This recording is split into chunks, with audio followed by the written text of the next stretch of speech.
Así es. Ana Virginia, yo creo que tenemos que empezar por esos dos elementos. Uno, la presión de la gente, que verdaderamente nosotros entendemos que como sociedad tenemos que seguir presionando hasta lograr los objetivos. Imagínense que ellos el lunes hubiesen dicho, bueno, está bien, dijo que no, nos vamos para la casa. No lo hubiesen logrado y no hubiesen cumplido el objetivo que era lograr la renuncia.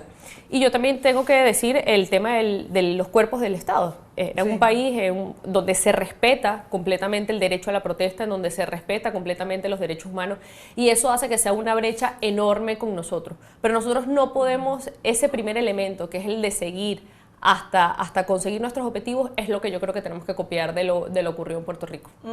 Sí, fíjense, hago el paralelismo acá porque muchas veces se ha llamado a salir a la calle en los últimos meses.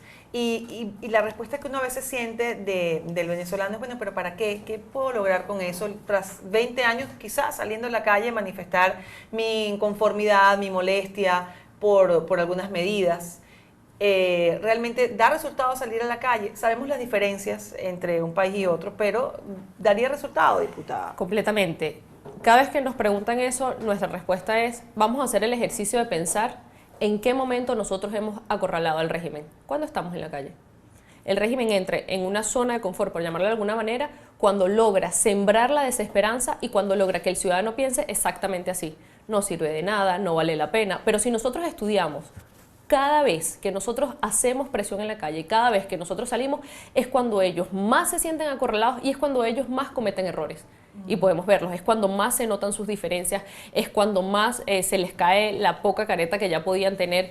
Por eso es que yo creo que nosotros tenemos que seguir con la presión, porque para los que piensan así, si no logramos nada saliendo a la calle, que nos expliquen qué logramos quedándonos en la casa, porque eso tampoco funciona de mucho. Hemos visto que en estas giras que ha realizado el presidente encargado Juan Guaidó a distintos estados del país, la receptividad ha sido alta, es decir, las personas lo acompañan, salen con euforia, le reciben, pero ¿qué pasa cuando esto no ocurre? ¿Qué está pasando ahorita con el ciudadano común? Como decía Ana Virginia, muchos dicen, bueno, ¿de qué sirve que yo salga a protestar? ¿Ustedes qué están notando en estos recorridos en las comunidades más lejanas de las ciudades? Que existen efectivamente dos realidades y es paradójico, pero en aquellos lugares en donde hay menos acceso a la información, en donde hay menos acceso sobre todo a redes sociales, y aquí quiero hacer como un paréntesis, lamentablemente las redes sociales se han convertido en casi nuestro único medio de comunicación por todo lo que nosotros sabemos de la censura. Y ese medio de comunicación y esas redes sociales son muy vulnerables a cualquier tipo de influencia y de laboratorio. A nosotros empezar a crear matrices que no responden para nada con el sentir real del venezolano. Y un ejemplo de eso es lo que vemos cuando Juan sale a los estados, que lo reciben con euforia, lo reciben masivamente, porque lo quieren, o sea, quieren efectivamente y todavía, y esto es algo que es muy importante, creen en nuestra propuesta y nuestra opción de cambio que lleva nada más 6 meses. Que parte de lo que nosotros hicimos en nuestra sesión de calle el día martes era poder hacer, de alguna manera, explicar todo lo que nosotros hemos conseguido durante esos 6 meses, que se dice fácil, pero no ha sido sencillo ese trabajo. Pero usted dice, nada más llevamos 6 meses, y para el ciudadano a pie son 6 meses, sí. Ya van 6 meses. Porque se acumula además a una tragedia de años y años y años en donde cada vez el venezolano aguanta menos.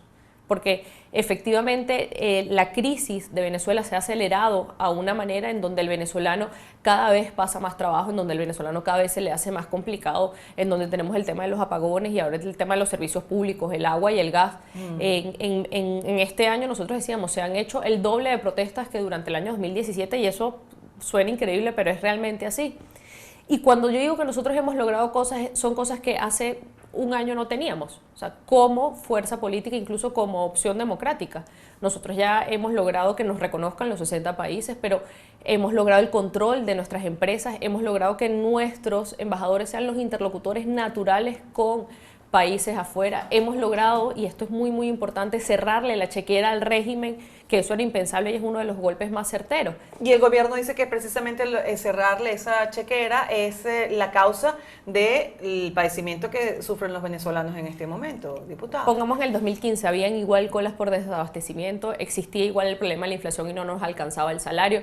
Yo creo que esa retórica que tratan de hacer simplemente solamente se la compran ellos. Porque Pero ni ¿cómo siquiera... ¿y cómo la recibe el ciudadano? Es decir, una retórica que solo la compran ellos, pero el ciudadano, ustedes que están en la calle, que están midiendo, ¿cómo recibe este mensaje? Es que es muy sencillo, ellos entienden quiénes son los responsables. Nosotros políticamente durante muchos años pasamos por una etapa en donde no se le asignaban responsabilidades a quien era en ese momento gobierno. Simplemente la culpa era del otro, de la iguana, de los ministros, del entorno, pero nunca era directamente al gobierno. Nosotros tuvimos que hacer una conciencia ciudadana en donde se le explique que ellos son los únicos responsables y ya la gente hoy lo entiende. Hoy la gente, la mayoría de la gente entiende quiénes son los culpables de la crisis, entiende que el hambre tiene nombre y apellido y es Nicolás Maduro, entiende que los problemas que existen en la electricidad es porque ellos no tienen ni la capacidad ni la voluntad de resolver los problemas, entienden que los problemas que vivimos de seguridad es porque simplemente ellos utilizan los cuerpos de seguridad del Estado para reprimir a los que piensan distinto y no para brindarle de alguna manera seguridad al ciudadano. Esa etapa de conciencia, de despertar la conciencia del ciudadano y que entiendan quién es el verdadero responsable de eso, nosotros hemos estado muchísimos años machacando y machacando y machacando y machacando y machacando eso. Bueno, justamente estaba tratando de pedir a ver si lo tenemos a mano, no sé si en caliente es posible, el sonido de Nicolás Maduro ayer hablando sobre el nuevo apagón que dejó a buena parte de Venezuela, más de 19 estados sin electricidad y nuevamente responsabilizando a Estados Unidos, diputada, lo que usted está diciendo, ¿no? El ataque electromagnético, dice muy certero, tecnológico, y refiriéndose a Estados Unidos. Nuevamente la culpa la tiene otro, y en esta ocasión el imperio, que ya parece hasta como motivo de chanza entre algunas personas en el pueblo, en la calle, diciendo, bueno, eso es culpa de Estados Unidos, prácticamente todo. No sé si tendremos el sonido, ¿lo tenemos por casualidad? No lo tenemos todavía, pero seguramente lo vamos a buscar. Sí, el régimen, una de las características que tiene, primero, este régimen no se parece a otra cosa, tiene como características muy propias. Una de ellas que sí se parece como a otras dictaduras del mundo es que siempre necesitan un enemigo necesario. El enemigo necesario es fundamental en la retórica y en la narrativa de ellos porque siempre necesitan a alguien a quien echarle la culpa.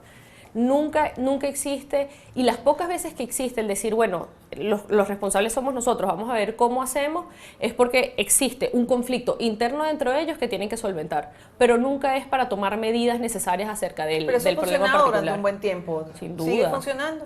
Yo creo que no. Como les decía, eso fue una etapa en donde durante muchísimo tiempo no existía ningún tipo de responsabilidad para las personas que tenían el gobierno, y además yo no sé si te acuerdas, al principio hemos pasado por varios enemigos, al principio era la cuarta, lo anterior, necesitamos renovar, bueno, cuando ya tienes 20 años y ya ves que la cuarta no te sirve, tienes que ver para dónde apuntas, entonces, bueno, son los de afuera, son los gringos, el imperio, etcétera, etcétera, y así va a seguir evolucionando hasta que, o sea, a buscar responsables, hasta que las personas ya no le creen, porque bueno, imagínate tú pasar de la iguana a un ataque electromagnético ya raya incluso hasta en lo absurdo. Claro. Cuando se plantea el mecanismo de Noruega, esta opción que está allí sobre la mesa, se está atendiendo, se ha dicho desde la Asamblea Nacional, se ha dicho por parte del presidente encargado Juan Guaidó, es un escenario como otros que estamos atendiendo. El ciudadano en este momento, ¿cómo está mirando esa opción?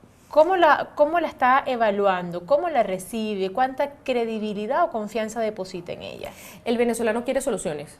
Y si es un mecanismo que le va a brindar soluciones, lo va a abrazar y va a verlo con beneplácito.